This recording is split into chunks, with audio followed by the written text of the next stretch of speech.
Okay, so we're in original edition, chapter 2, section, I think this is actually section 4, fear as a lack of love. Okay, fear as lack of love. All right.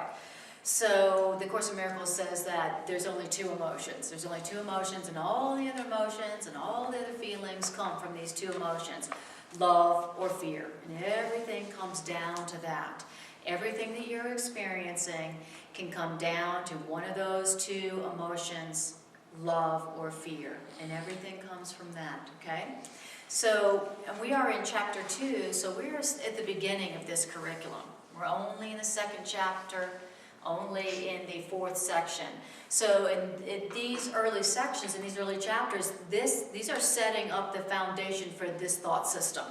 So just know that you are hearing about and receiving the building blocks, the foundation of the Course in Miracles curriculum, the Course in Miracles thought system, okay? So this is one of the foundational pieces. And it's going to talk about, it says you need to know about fear. There's a little lesson in fear, what it is, where it comes from, how to undo it, okay? So, it says fear as a lack of love. It says, you believe that being afraid is involuntary, which means something beyond your control, don't we? Yes, being afraid seems involuntary. It seems like something I can't control. Yet I have told you several times that only constructive acts should be voluntary. We have said that Christ control can take over everything that does not matter, while Christ guidance can direct everything that does, if you so choose. And I love that. So what's Christ control, by the way? Christ control, Christ, the Course in Miracles says, is the self we all share. That's what the Christ is. It's not associated with any particular one personality.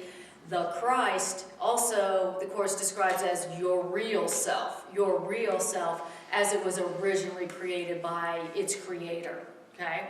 So that's what the Christ is. That's what Christ is, your real self, the self that we share, okay? So it's saying that Christ control can take over everything that doesn't matter, all right, that's good, while Christ guidance can direct everything that does matter if you so choose. All right, so there's a part of our mind called the Christ that can do what? Can direct everything that does matter if you let it, and it can take over, can take over everything that doesn't matter. Isn't that nice? Then it says, fear cannot be Christ-controlled, but fear can be self-controlled. Fear prevents me from controlling it. The correction is therefore a matter of your will, because fear's presence shows that you have raised the unimportant to a higher level than it warrants. All right, so there's the first thing it has to say about fear, okay? So to make this really practical, let's bring to our conscious awareness something that we have been experiencing some fear around in the last few days, okay? So bring to your awareness something you've been experiencing some fear around, something I'm experiencing fear around, okay? Once you bring that to your awareness, okay, now whatever you hear from this point forward, I want you to apply to that fear. Okay, so that you can experience a healing or a correction of it tonight. All right, so the first thing it says is, the presence of fear shows that you have raised the unimportant to what? To a higher level than it warrants. Wow. So why am I afraid? Because I've raised what's unimportant, and I've given it importance. Something that's not important, I've made real important. And that's why I'm experiencing fear, according to this. That's the first thing this teacher wants us to know about fear. I've taken something that's not important, and I'm making it real important. Wow. Okay? Then it says, you have thus brought the unimportant under your will or your thinking where it doesn't belong, which means you feel responsible for it, and the level of confusion here is obvious. Okay, now, that may seem a little confusing, just like it said. The next paragraph is going to explain that. It says this, the reason that I, this is the teacher, the voice of the course is the person speaking here, the voice of the course. The reason I cannot control fear for you is that you are attempting to raise to the mind level the proper content of lower order reality, okay? In other words, I'm trying to think about something that really is not important, lower order reality. And then the teacher says, I do not foster level confusion, but you can choose to correct level confusion. Then it says this, you would not tolerate insane behavior on your part, right? Which means you would hardly advance the excuse that you can't help it, okay? So we don't just tolerate insane behavior going, I can't help it, okay? Even as, as humans, we don't go, it's okay that I ran somebody over, I couldn't help it. No, we don't tolerate that. We don't tolerate insane behavior by saying, I couldn't help it. He says, if you don't tolerate insane behavior by saying, I couldn't help it, I couldn't help it. I mean, if you say that to the judge, I couldn't help running over them. The judge is like, right, okay? So he says, you don't tolerate that kind of insane thinking, okay? But he says, but why should you tolerate insane thinking? You don't tolerate insane behavior by saying, I couldn't help it. Why is it that you tolerate insane thinking? He says, there is a confusion here which you would do well to look at clearly. What confusion? This confusion. You believe that you are responsible for what you do, but not for what you think. All right, so there's our confusion. I say I'm responsible for what I do. I'm responsible for what I do. I chose to take my car and do what I did with my car. He says, but I tell myself I'm not responsible for what I think. I tell myself I believe I'm responsible for what I do, but I don't believe I'm responsible for what I think.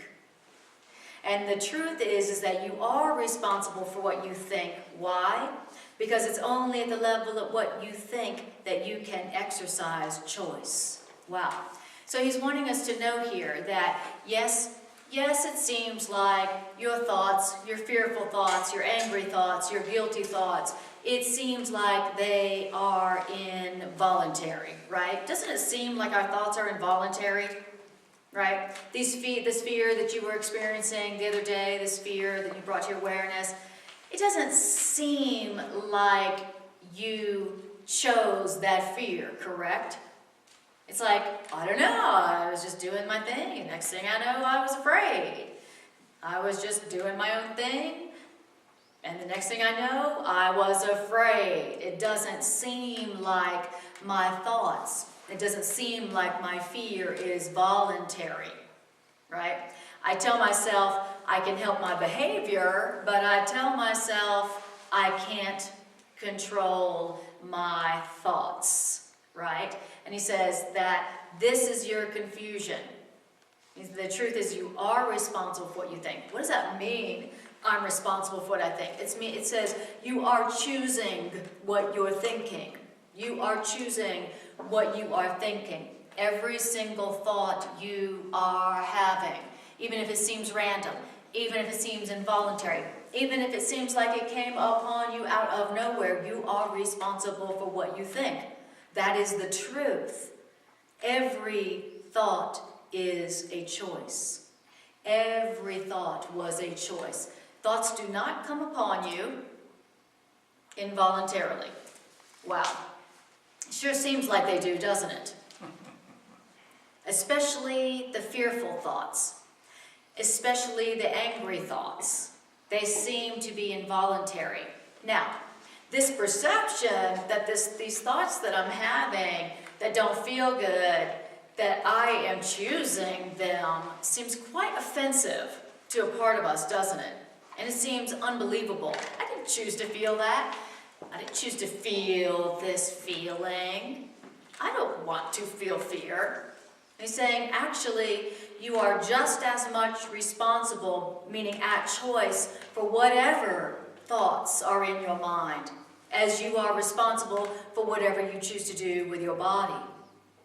And he says, and this is very, very, very, very important if you want to experience healthy change. If you want to experience happy change, this is extremely important. It's crucial because it is only at the level of what you think that you can exercise any choice. So, can you exercise choice at the level of your behavior? No, you can't. Oh, I'm going to change at the level of my behavior. I need a change in my life. I'm going to do something different. That doesn't really produce real change. That doesn't produce any real change, right?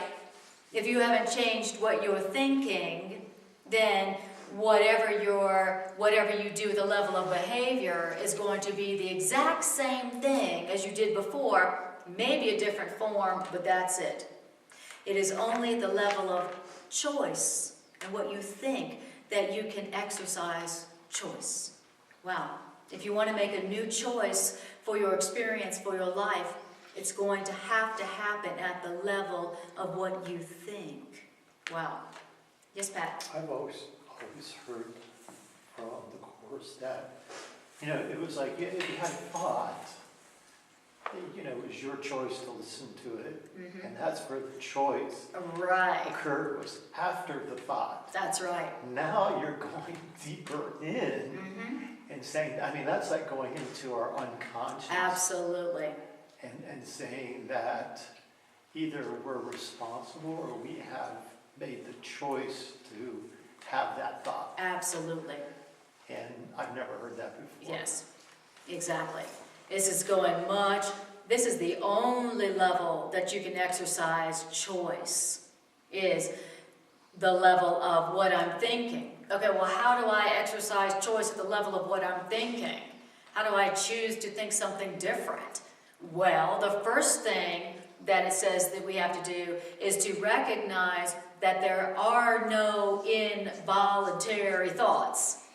That every thought, everything I'm thinking, including all my fearful thoughts, are a choice. I am responsible for what I'm thinking. It is not coming upon me. There is not something thinking for me, and then I just have the choice whether to follow it or not.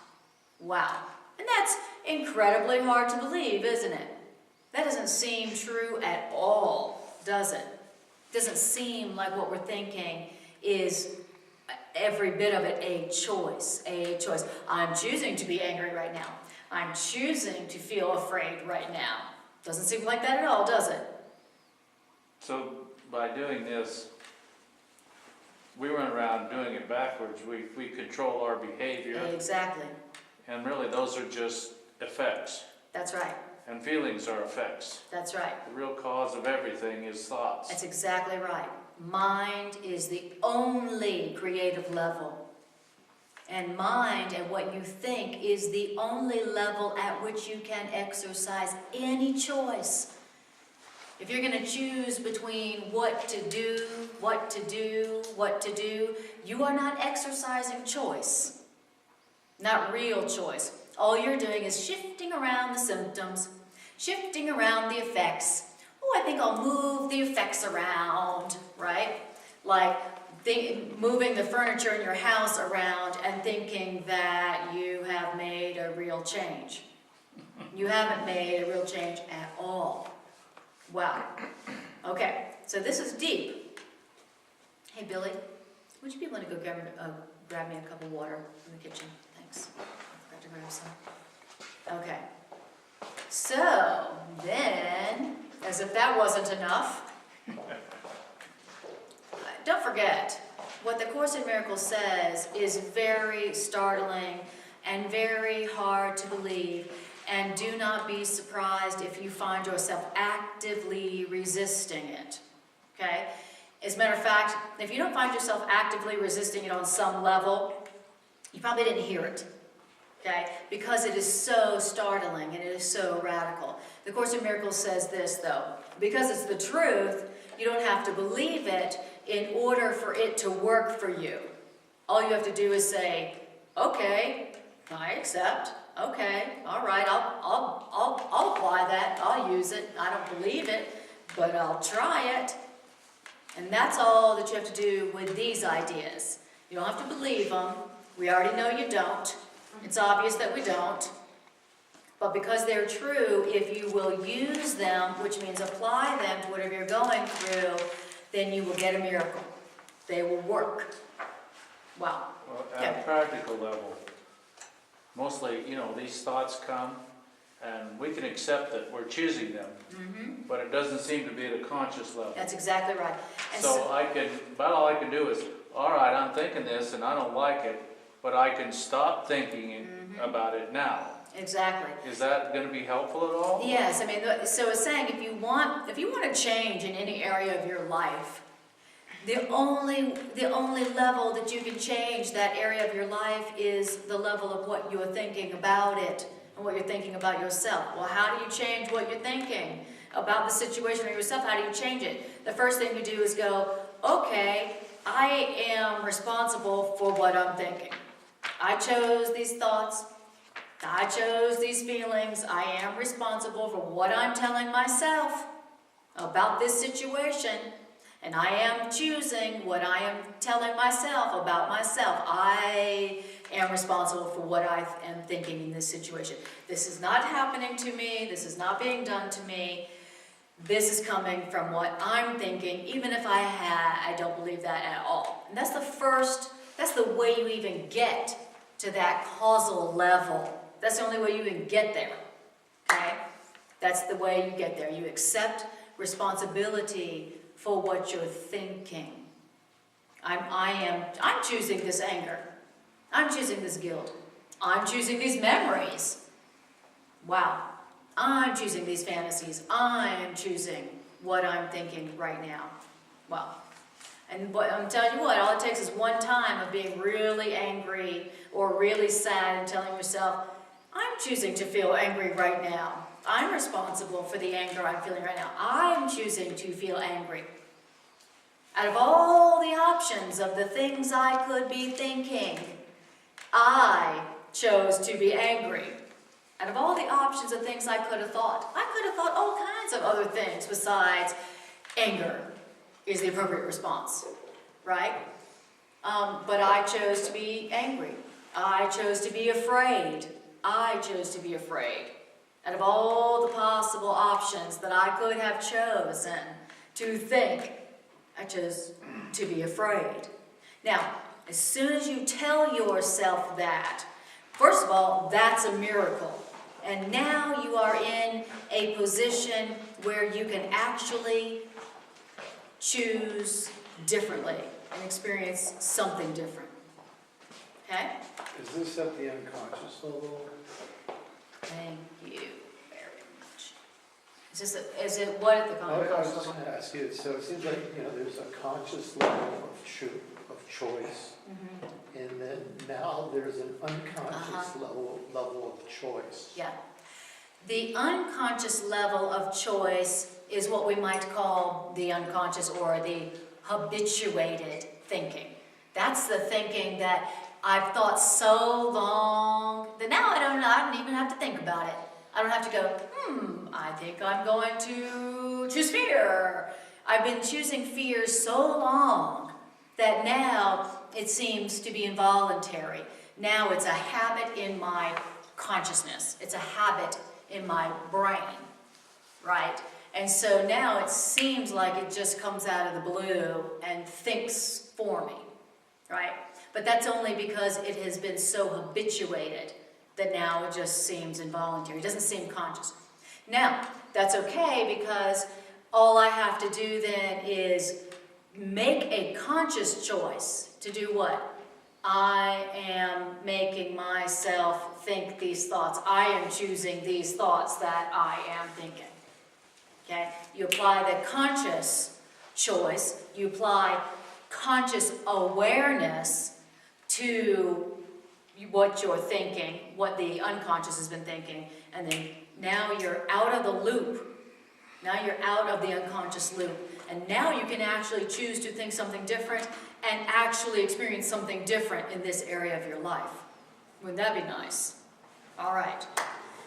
That's helpful. So, the first thing we want to tell ourselves about this thing that we brought to our awareness that we've been experiencing fear around is, this fear that I've been experiencing in this area, I chose.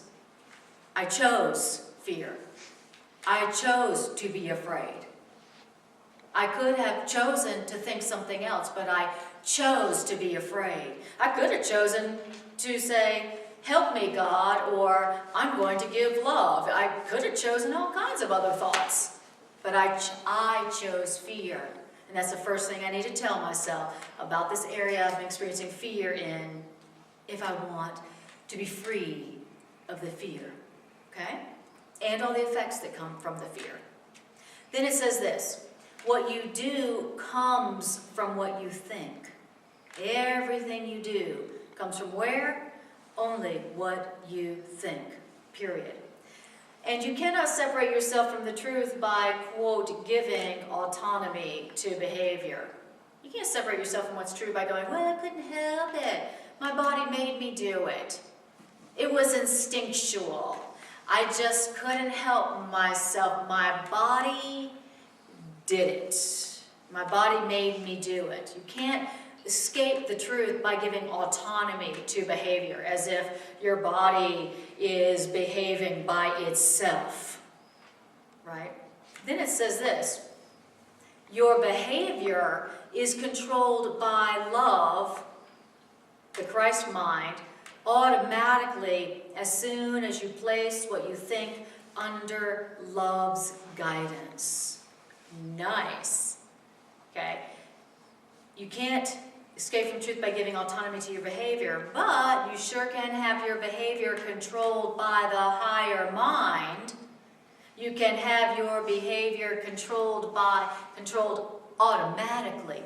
How'd you like to have your behavior controlled automatically by a higher, more loving mind? Wouldn't that be awesome? Now that would be great.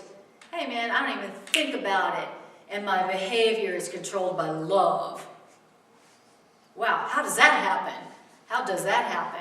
In this situation where I feel uncertain, and I'm having a lack of confidence, and I don't know what to do, and I've done so many crazy things in my behavior before in this situation, what should I do? How can I behave differently? Oh, I will place what I'm thinking under the guidance of the higher mind. Ha. Okay. In this situation I'm heading into and I'm scared. I don't know what to do. Lord knows in the past when I walked into these situations, I just made some drama. But I want to go into the situation and not create drama, not create damage. I want my behavior to be different, okay? Like I do something different. Okay, I'm going to this situation, I place everything I'm thinking right now under the guidance of the higher loving mind. Maybe I call that the Christ mind, maybe I call it God, maybe I call it Spirit, whatever. Some word that represents the higher loving mind that's within you. Nice. I love, now there's some nice guidance of what to do in a situation where you would like to behave differently than you have before. Nice. I like to, right at the first where it says you can place what does not matter under his control. Exactly. But we use a different, what does matter, he says, under guidance. Yes. Which to me says, now we're consciously asking, he's not going to choose or take over anything. That's or right. decide for us. I'm just going to show you the better way if you want to do it. Nice, thank you. So if you so choose, you can put your thinking under the guidance of a higher mind, which will then control your behavior automatically. That's real nice, because now I don't have to figure out what to do. I don't have to figure out what to do. Do you know how much stress I give myself trying to figure out, what should I do? What should I do? What's the right behavior? What should I do? What should I do? And he's like, look, I'll control what you do. automatically I'll tell you what to do. Automatically, you don't have to think about it and figure it out. You don't have to stress about it. You don't have to strain about it. I will control your behavior automatically, says the higher mind, if you'll place what you are thinking about under the guidance of the higher mind. I love that. To me, that is like the perfect formula for how to walk into any situation and it just be good. It just be beautiful, full of miracles, full of joy, full of power. Wow. It's a perfect guidance for thinking and behavior. Do you have a question? How do you do that in practice? Like I understand, the accepting that I'm choosing to think this, but then how do you, in practice, place it under the guidance of a higher mind so that it prevents you from creating drama? Okay. Then you say, I place, so let's say you're walking into a situation and you notice you got some fear. What am I going to do? Am I going to do the right thing? Is it going to be okay? Is it going to be acceptable? Right? And so the practical applications, you go, okay, higher mind, higher loving mind, Christ mind, spirit, I place what I'm thinking right now and about this situation under your guidance. I'm asking you to guide my thinking. So basically it's like that. The practical application is making the request that the higher mind guide your thinking. Okay? Because that's the only help I need. Once I've allowed love to guide my thinking and I've said, love, please guide my thinking. Tell me what you think. As soon as I've done that, now love is going to control my behavior automatically. And so now my behavior is going to be only loving, only efficient, only helpful. Right? Does that make sense? What if you're afraid of something happening or something not happening that's not in your control, not your actions, but like something? Same thing. So in this situation where I'm afraid of something happening, I'm going to, love, please guide my thinking about this situation. Because love will, that's a request, that's a prayer that will never, ever, ever, ever go unanswered, because that is what the higher mind is there for.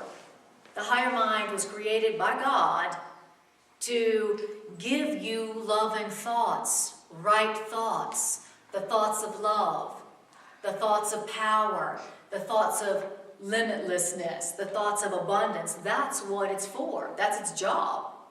And so anybody who goes, hey, love, would you please guide my thinking and show me what you think? Love, what are you thinking?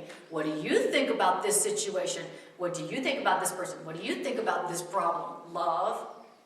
The second that you make that prayer, make that request, love answers and goes, great, thank you. I was just waiting for you to ask. I thought you'd never ask, right?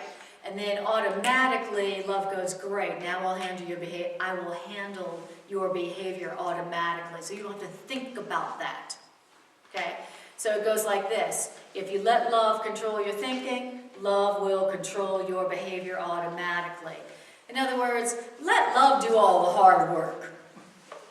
Let love do all the hard work. Let it guide your thinking and let it control your behavior. Now, love is not going to control your thinking, notice. Love doesn't control your thinking.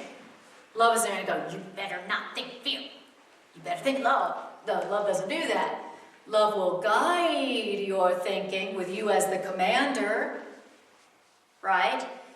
It will not control your thinking. It will only guide your thinking with you as the commander. But it will control your behavior if you so choose to place what you think under its guidance. So Isn't that by beautiful? guiding my thinking, I'm going to see some choices and alternatives that I wouldn't have saw by myself, what you're saying. Yes. And you will notice that your behavior is totally different than it has always been. Wow, man, I've for so long been trying to change that behavior. I've been for so long trying to stop doing that bad habit, stop doing that bad habit, and stop doing that behavior, and stop doing that behavior that always gets me in trouble. I've been trying so hard to stop those bad behaviors. And never changed. It was like something, it was like, oh my God, some habits, it was so habituated. And that's because, and the reason why those behaviors never changed was because I was trying to change something besides what I was thinking, which means I wasn't asking the higher mind to guide my thinking. Wow. But this way, your behavior gets changed automatically for you. All of a sudden you're in the same situation you've been in a million times, and the next thing you know, you're not doing all those silly behaviors. You're not doing those bad behavioral habits easily, no problem. I didn't have to force myself not to do it. You know, I didn't have to sit on my hands and go, oh, it's hard, I just don't want to do it, right? I didn't have to do that. Next thing, all of a sudden, no problem. I didn't even have to force myself not to do it, right? Next thing I know, the behavior I am doing is different. It's beautiful. So this is one of those things where we say that prayer and we think nothing happened. That's right. But if we'll wait just a little bit, we'll see the results after the situation Exactly. is totally different. And we'll say, oh, something must have happened. That's right. You'll know that you've placed your thinking under love's guidance because your behavior will be different without you even thinking about it. You know, I used to get into that situation. I go, you know, hang out with my family in Atlanta, and I used to tell myself, don't argue. Don't argue with them. Don't argue with them. And I get in there and I find myself arguing. Darn it, I told myself not to argue with them anymore. Damn it, right? And then I go, okay, I place what I'm thinking about my family under your guidance, love, since you said you would. Here you go. Guide my thinking about my family. Now, next thing I know, I'm with my family, and they're like, you know, they're saying exactly all the things they used to say, and all of a sudden I'm like, oh, okay. No defense, no arguing. I didn't have to take my mouth shut. I didn't have to run out of the room and take a breath, smoke a cigarette. I just noticed that my behavior is totally different. I didn't argue, I didn't defend myself, I didn't try to convince them of anything. My behavior was somehow easily, effortlessly different and better. Why? Because I did something different. I asked love, the higher mind, to guide my thinking about my family.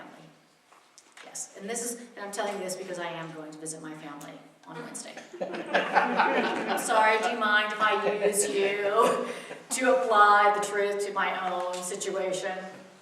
That is why I'm teaching this class, by the way.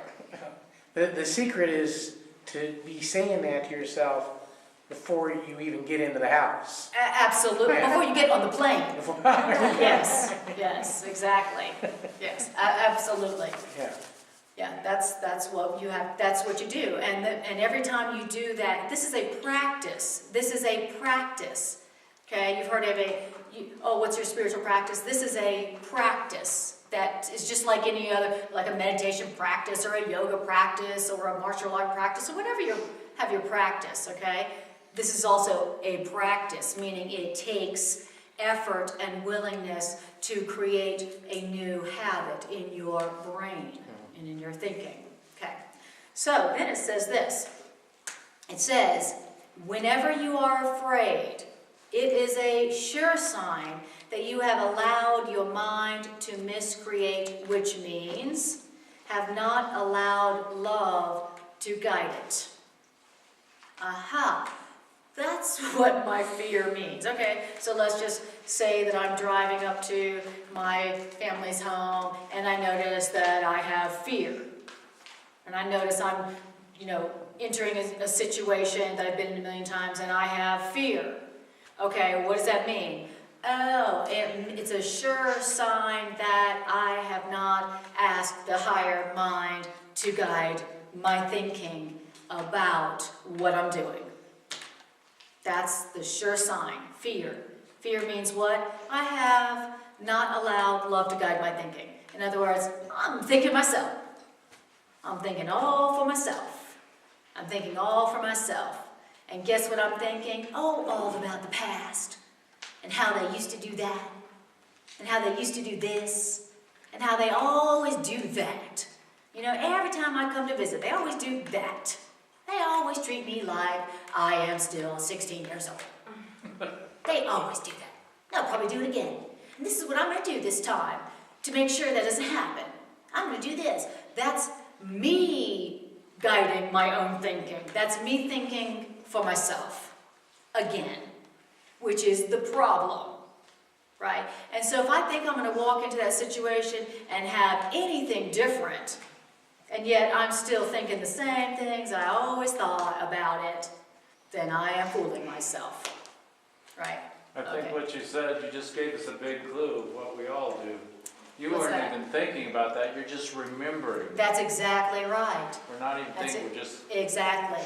What I'm thinking about is my memories, which means what? I'm choosing my memories of the past as what I want to think about, instead of saying, love, how about you think for me about this situation?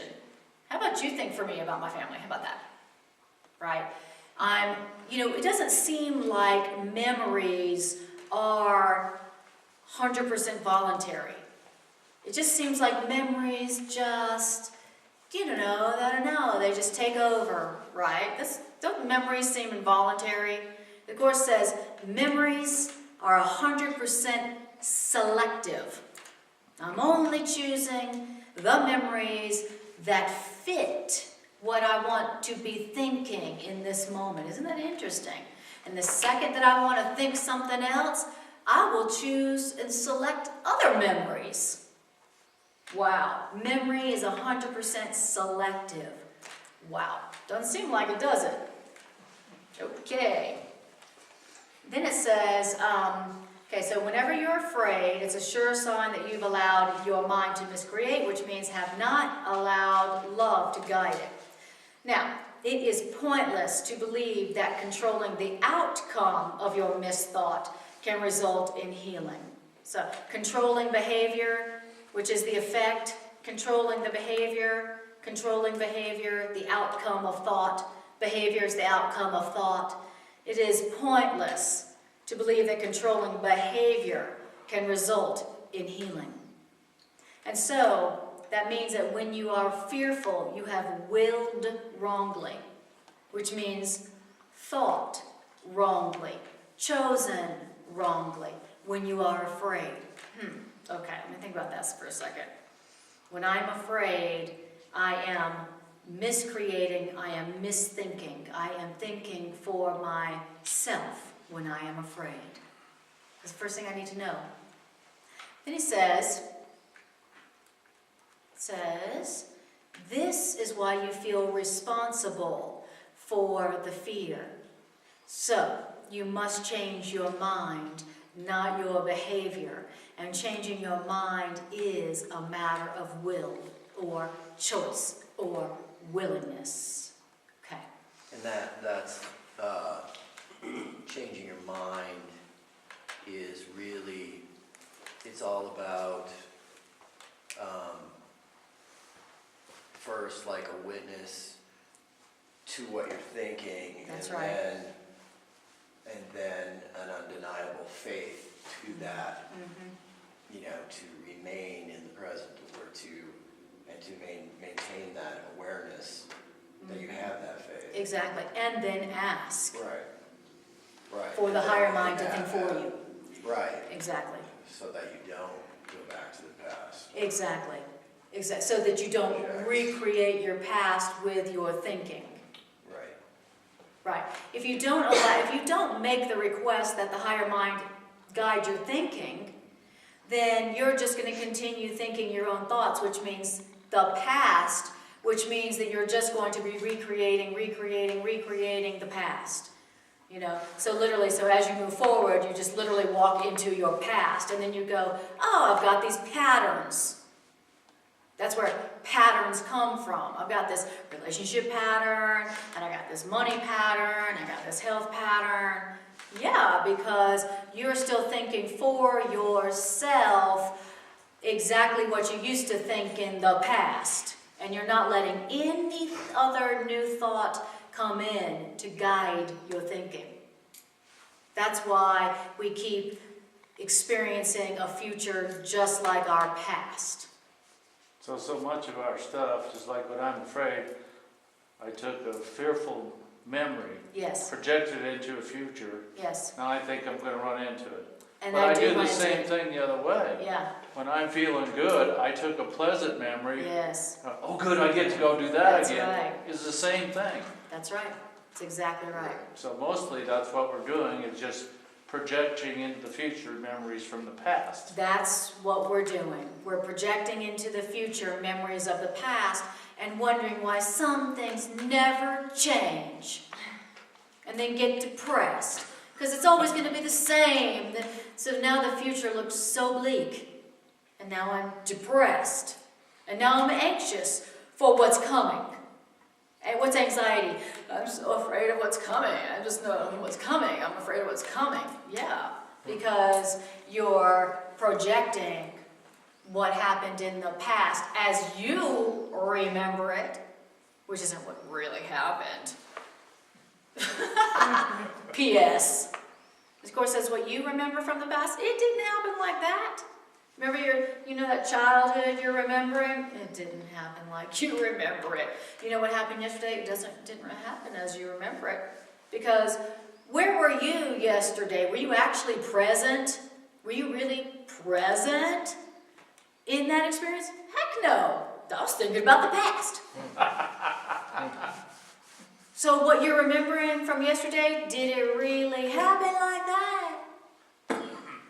Well, probably not, because you weren't even there, so you didn't even know what happened. Wow. And some of that is though, like, when you go on your trip. you'll Which be- trip? Oh, to when you're Atlanta? going on- Yeah. I mean, the one I'm going on Be- Wednesday. You will be posed with the same old patterns. Mm-hmm. It's just a question whether are you going to be a witness to your experience That's at that right. time, or are you going to be a victim of your experience? That's right. And then within that, being a witness to your experience, you might come up, we were reading about last week, how you come up with an uncomfortable situation, that it's uncomfortable, that you be with it, and you witness it. It's like, and that the faith part is really, infinite patience on some level. That And delivers the prayer. immediate results. And the request. Right, and then you have peace. Exactly. In that situation. The expression of faith in that situation is, just like you were saying, the awareness. Aha, I'm experiencing the effects of my thinking right now, and that's it. And now I'm asking for the higher mind to guide my thinking. Right. And feel those feelings and Yes. feel whatever that experience Exactly. is. Exactly. So awareness in this situation is bringing awareness to what you are thinking. Bringing awareness to what you are thinking. Right. And often, often your feelings are your access point. So maybe you're not aware of what you're thinking because you're so used to your thinking just kind of being in the shadows of your unconscious. But your feelings will be your access point. So maybe you don't know what you're thinking, but you notice you feel uncomfortable. It's like you were saying. You feel uncomfortable. You feel angry, upset, afraid, and then you go, oh, feelings. Oh, right. Okay. So these feelings are coming from what I'm thinking.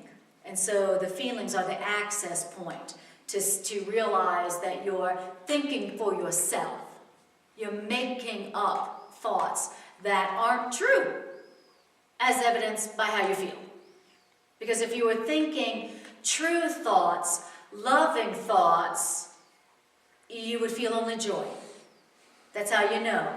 If you're not feeling peace, if you're not feeling joy, if you're not feeling abundant, if you're not feeling free, then you are thinking for yourself based on your past. And that should be your clue that you need to allow your thoughts now to be guided by a higher mind. And that's the process of change and healing.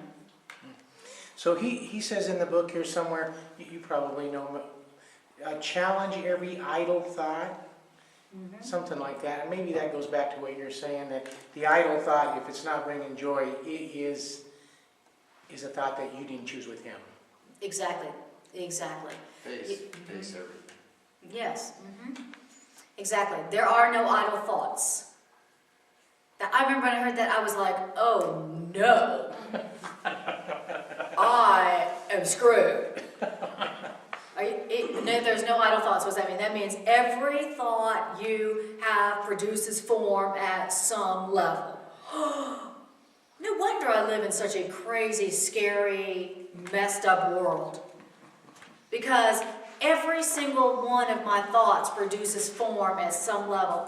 He says in here, you are way too tolerant of mind wandering. You just let your mind go,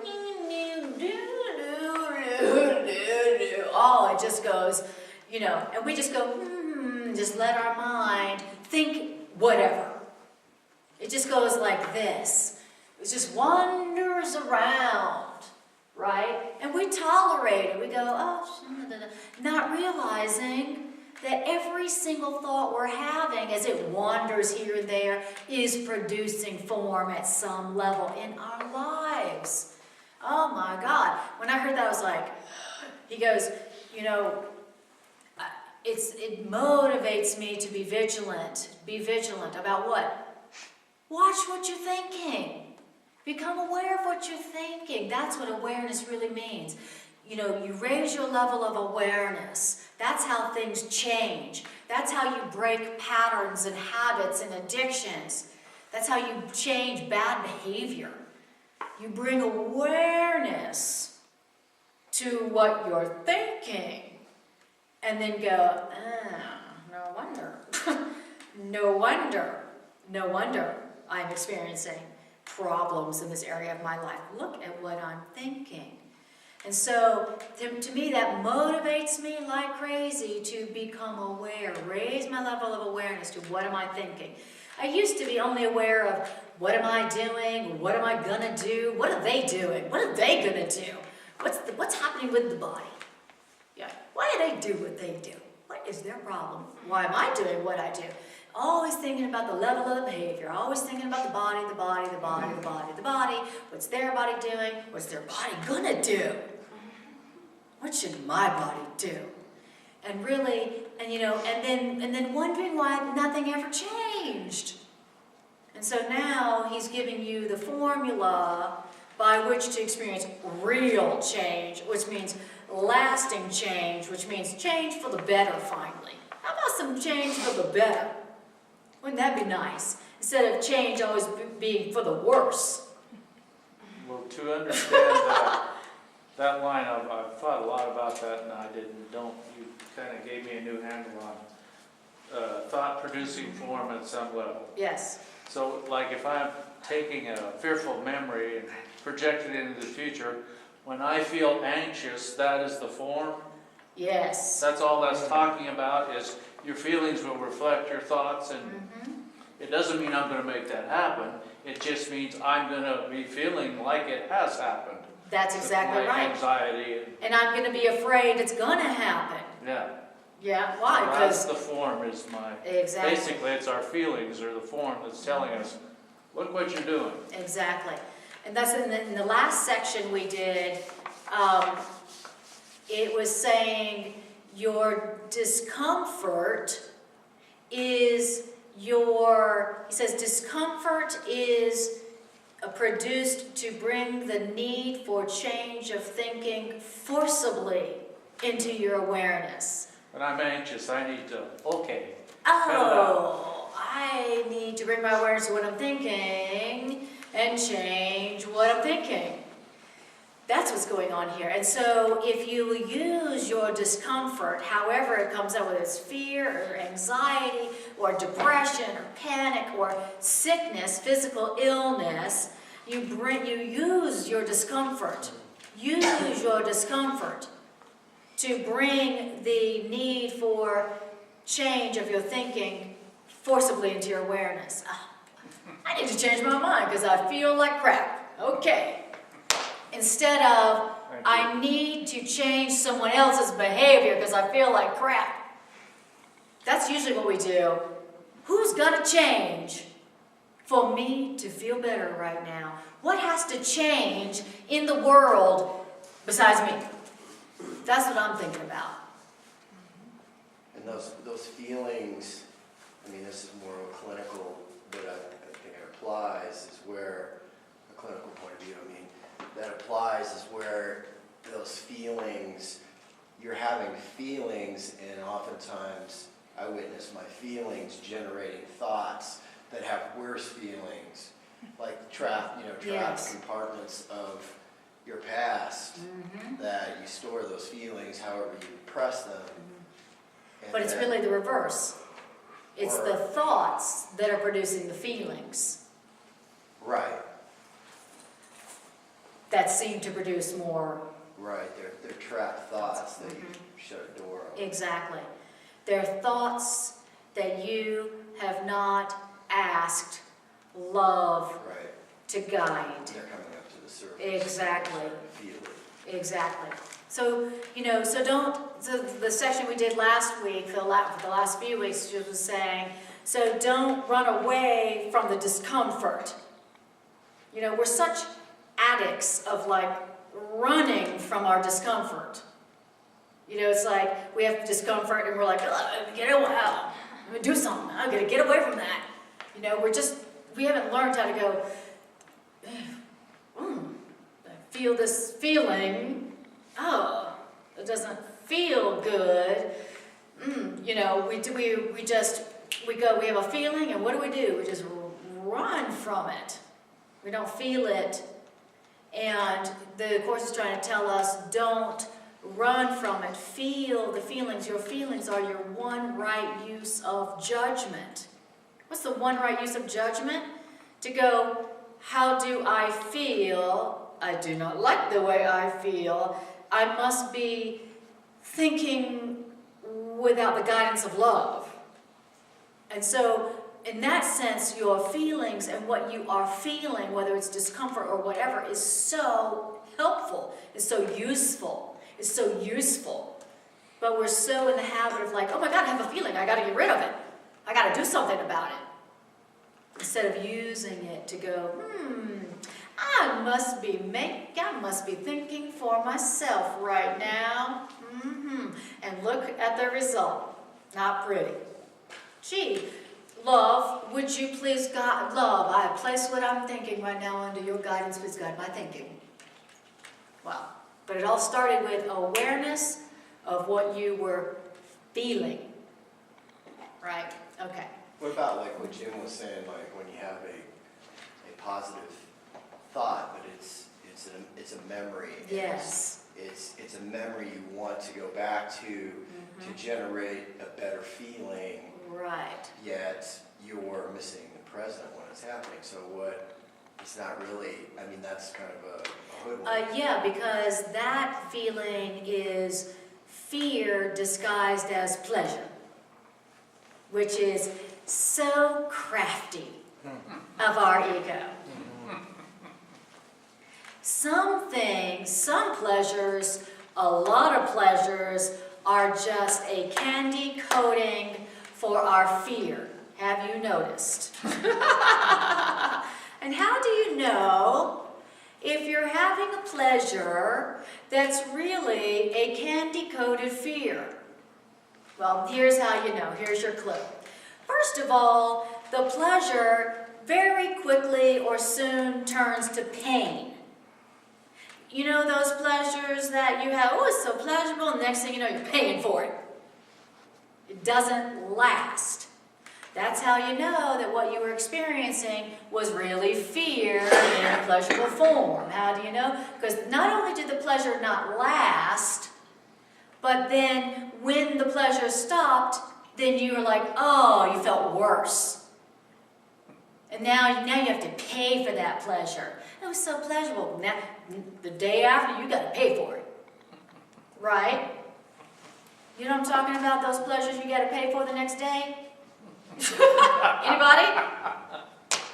I had some of that pleasure last weekend. Had so much fun on Saturday night, Sunday morning I'm like,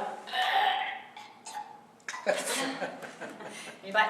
That's a pleasure. That's a pleasant form of fear, right? Because it didn't last and then you had to pay for it.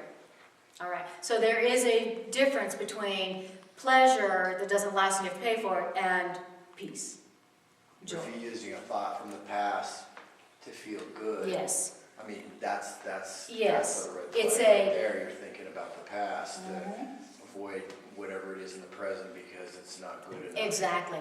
If you're experiencing pleasure, ooh, I can't wait to experience da-da-da-da-da.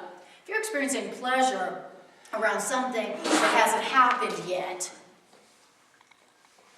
but you're hoping it will because it may have happened before, that's how you know that you are not letting your thinking being guided by love, and you are going to experience pain on the other side of this pleasurable fantasy.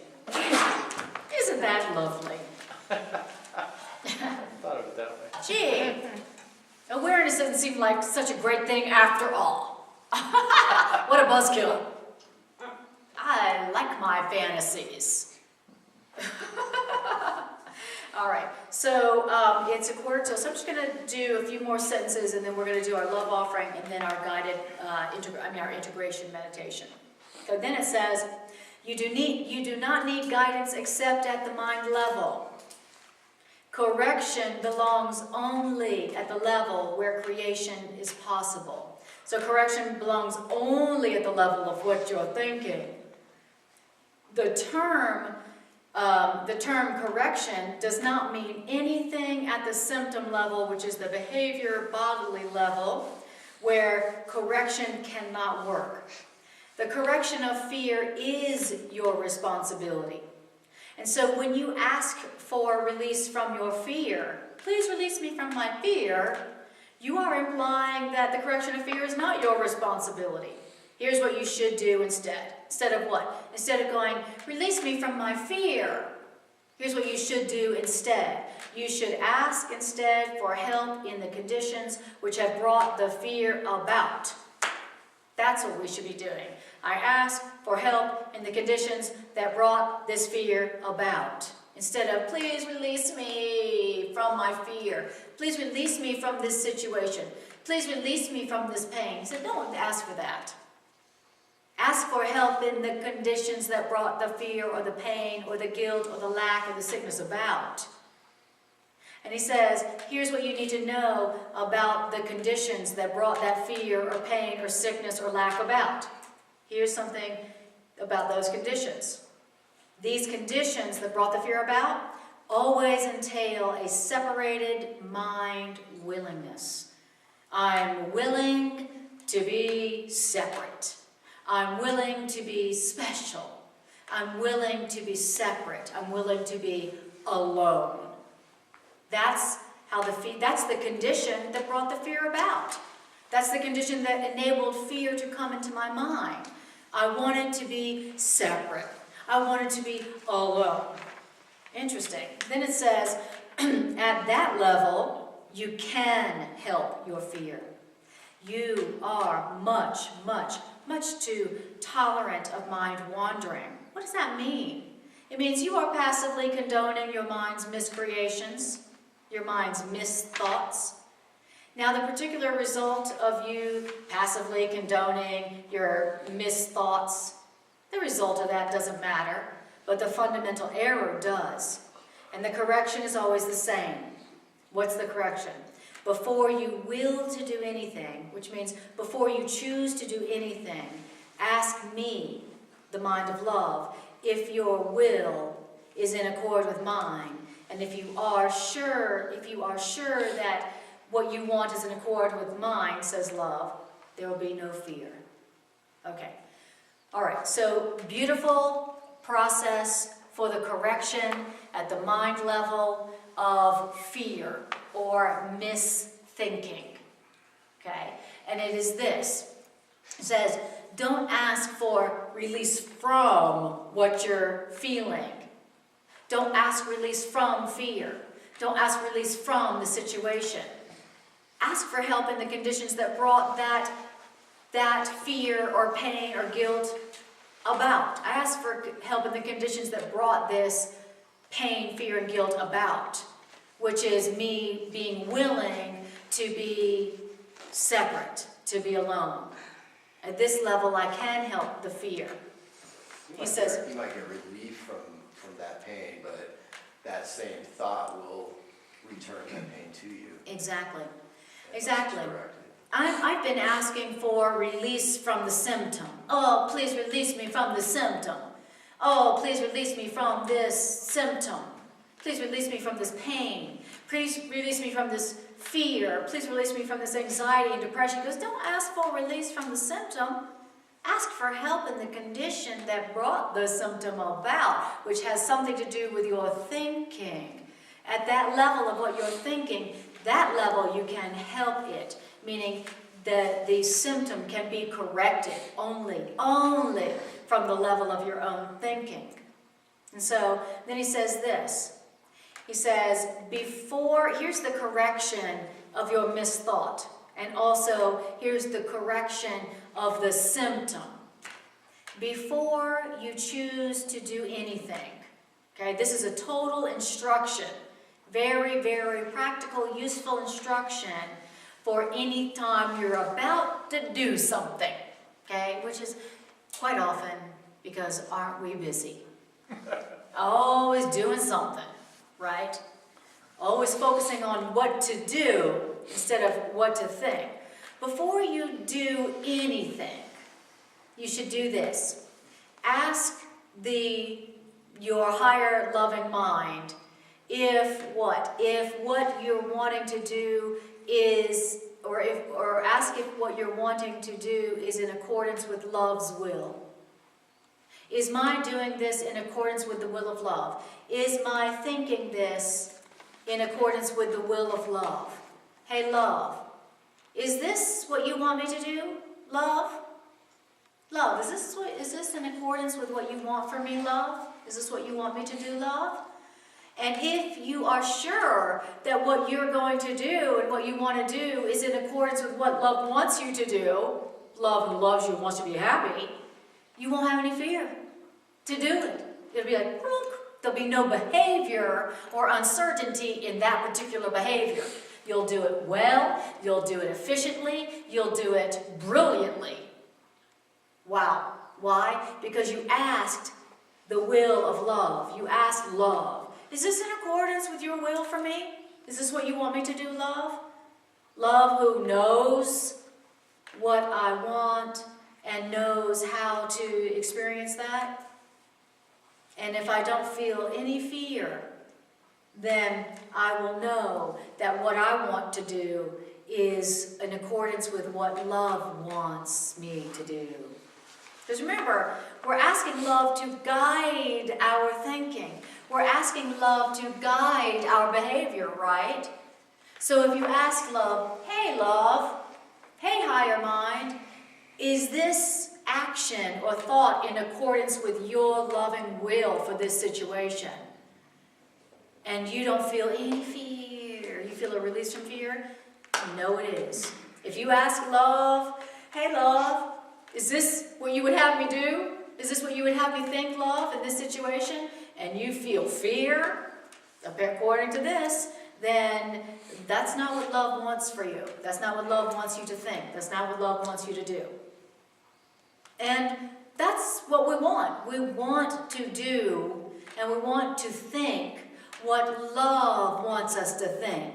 I want to do what love wants me to do. I want to do what love would do. I want to do what love would do. I want to think what love would think. Why? Because that's going to guarantee love, meaning joy, meaning peace. That's what I want to do. That's what I want to think. And now that's going to be my guide for behavior. And it's going to be my guide for thought in every situation. In what? Before you want to do anything, before you think to do anything, before you go to do anything. Ask. Is this in Is this what you would have me think? Is this what you would have me do? You who love me, you who know my best interest, you who only want me to be happy and peaceful, you who want me to do only love? Wow. So since love won't ever guide us into any kind of fear or pain, Right. our resistance to ask that really just means I'm afraid you're going to tell me something that isn't my agenda. Oh yeah. I don't want to give up my That's plan, exactly which right. might be leading me into Exactly. pain or fear. Thank you for saying that, because the Course does say there's only one reason why we do not ask love before everything. We don't ask, what's your will, love, in this situation? What do you think about this situation, love? What's your will? What would you have me do? We don't ask because we are afraid it's different than what we want to do. We do believe what we want and what love wants is different. And that's why we don't talk to God. I'm going to talk to God. So I'm pretty sure He's going to tell me to do something I don't want to do. But you know how God is.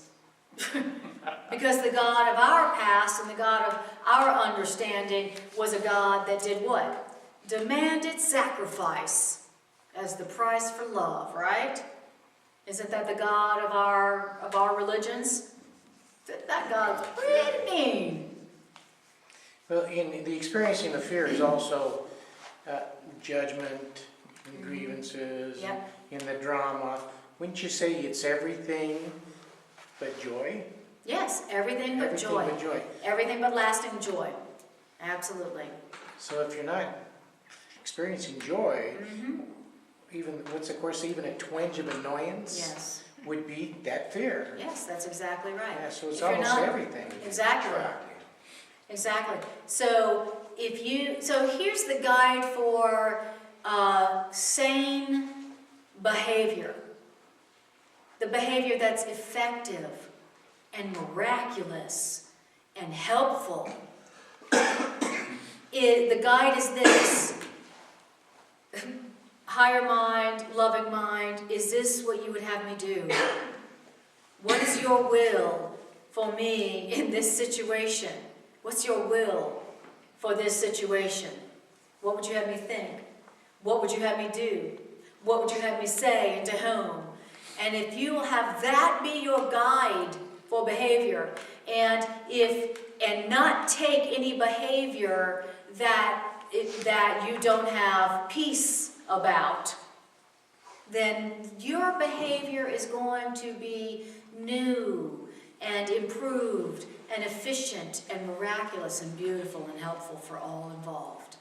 If that is your guide for thinking and your guide for behavior.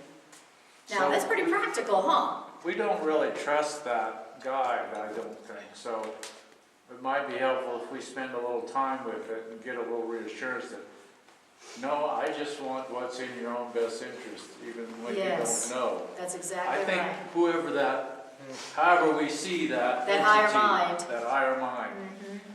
we don't know it very well, so therefore we don't trust it yet. Exactly. Exactly. So what we're doing here is we're building up our faith in this relationship that we are in with our higher mind, God, love, spirit, Christ mind, whatever you want to call it. We are developing this relationship where we ask first. Ask all the time. I ask for guidance in my thinking. I ask for guidance in my behavior. What should I do? What would you have me do, love? What would you have me think? Hey, love, what do you think about this situation? And creating a relationship with that higher mind so that your dialogue is like just constant dialogue. Right? Where you're not sitting there always just making up things for yourself and thinking for yourself and planning for yourself and being so tolerant of your mind just wandering around, do. Well, we want our mind to be in alignment with the mind of love, the higher mind, and in dialogue with it constantly. It seems Wow. we've spent so little time with it, it's almost a stranger, you know? Oh, it's We totally. don't know each other. That's right. It's exactly right. It's exactly right. We have no idea that we are in such a holy and powerful and mighty relationship all the time. A relationship that's available to us all the time. All right, so now we're going to do our love offering. Oh, you might want to Oh, mention yes. next weekend. Next week, I'm going to be in Atlanta with my family and practicing. And Jim, my teaching assistant here, will be teaching the class. He does a great job. It's a total treat. So, and then I'll be back the following week. And if you want more information about my holistic counseling practice, you can go to annakajawa.com. And all these classes get posted onto YouTube. So all my classes you can watch again on YouTube for free. You just go to Anna Kujawa. Just go to YouTube and put in Anna Kujawa, Kujawa, and there's all my classes. All right? Have a I good do. time. Thank you. I will. Hey, I'm going to let love guide my thinking, A lot of I think. asking. Yeah, how about that? Good time not being 16. What'd you say? Have a good time not being 16. Yeah, maybe I'll be 17. All right. So then you will be having class on Memorial Day. And I will be having class on Memorial Day. Yes, I will. All right. So now we're going to do our integration meditation. And in the integration meditation, I am just taking the ideas and letting them percolate a little bit deeper into our minds.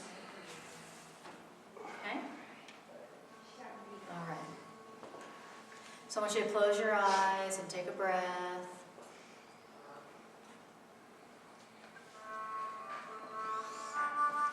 And I want you to just tune into how you feel right now. Tune into how you feel. And just breathe into it.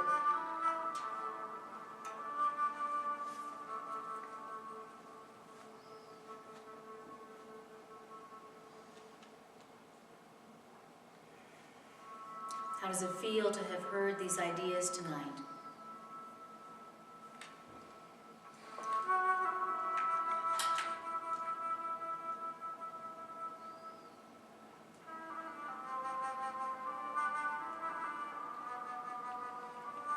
Beautiful. Now I want you to bring to your awareness the situation that you've been experiencing fear, in the past few days or today.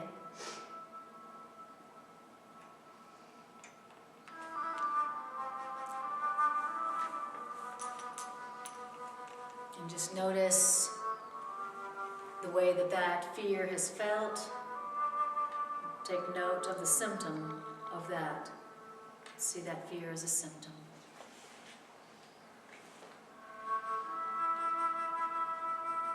And now let's do what our teacher told us to do tonight and ask for help in the condition that brought that fear about.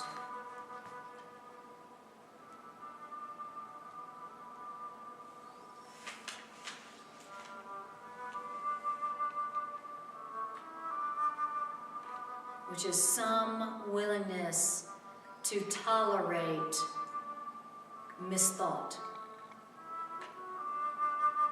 Some willingness to tolerate mind wandering down the paths of fear and separateness. And I want you to tell yourself the truth about this thing that you have been afraid of or feeling fear or conflict around. I want you to tell yourself, I am responsible for what I am thinking about this situation.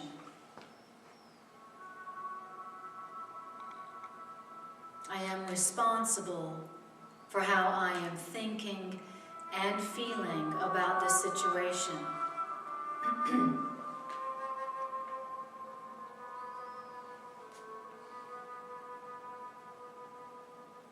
And I want you to tell yourself, this is not happening to me. This is not happening to me.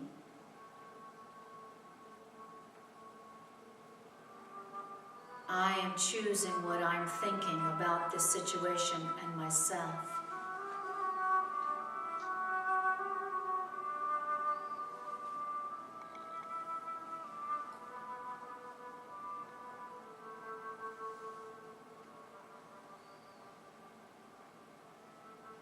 And now, we're going to do also what our teacher told us, and we're going to say to our higher mind, our internal teacher, please guide my thinking about this situation.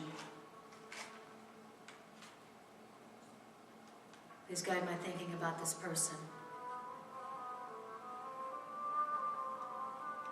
Please guide my thinking about myself.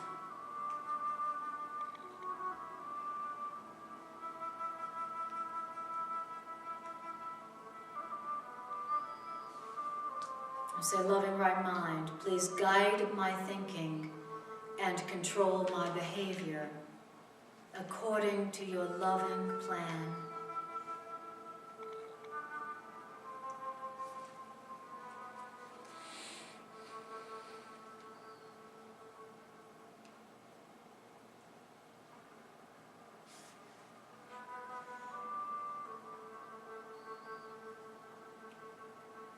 I want you to ask your loving right mind, the higher mind, decide for peace for me.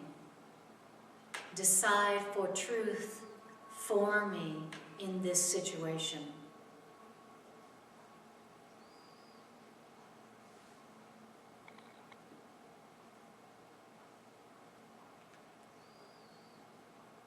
And loving right mind,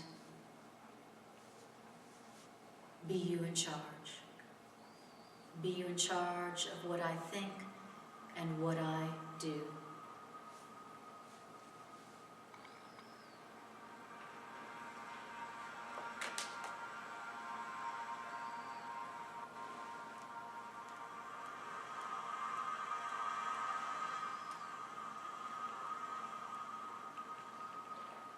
And then go ahead and thank your higher mind. Thank it in advance for doing what you asked, guiding your thinking and controlling your behavior automatically. Thank you. Thank you. Thank you for deciding for peace for me. And thank you for controlling my behavior automatically according to your loving plan for all involved. Thank you.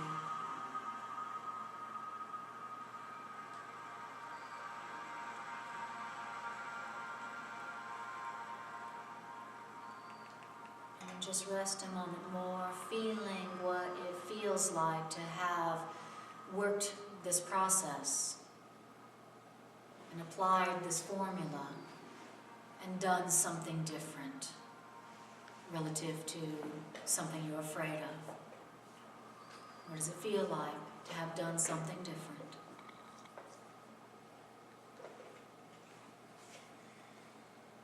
Beautiful. And take another deep breath. Anchoring that feeling, these memories, anchoring them in your memory.